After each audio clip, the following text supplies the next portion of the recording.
Hello mga kadiskarte! So ayan, naghukay ang daddy ko ng CR at may mga rubles siyang nakuha. Ayan o. Diba? Naghukay lang siya ng CR. May makukuha na siyang rubles. Ng mga bato-bato na pwedeng panggamit pang simento. Ayan, yun pa yun o. Mga batong yun o. Diba? Mga kadiskarte. Naghukay lang siya ng CR. May nakuha na siyang mga rubles or mga buhangin dyan sa CR namin. Ayan. Hindi mo akalain na makakahukay ka ng ganon. Ng mga rubles na pwedeng panggamit pang semento. Diba? Ang lalim na yan.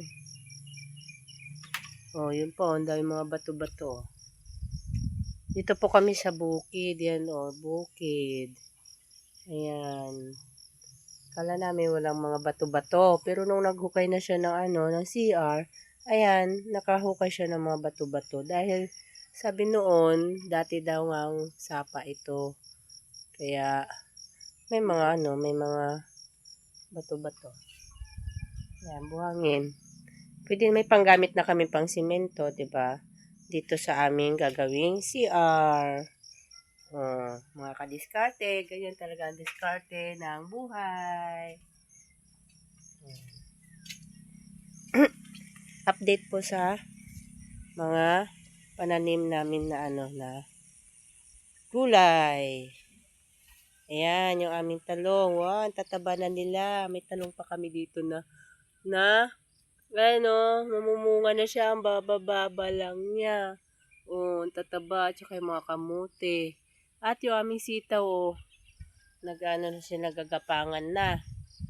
Ayan, aming malunggay. Tapos, sa gilid niya, may mga kamuting kahoy. Ayan. Talong. Aming gagawin bumba. Mamaya dito ipapapalpal po yung bumba. Ayan. Aming kalabasa. Ayan yung mga, ampalaya. At dito naman sa gilid ay mga okra. Ayan, okra. Diba? Bahay kubo. Bahay kubo. Puno ng mga gulay. Ayan, mga kamuting kahoy. Okra. Ayan. Dito kami sa gitna ng bukid. Ayan, mga kadiskarte. At manirahan dito sa bukid. Napaka-peaceful. Tahimik.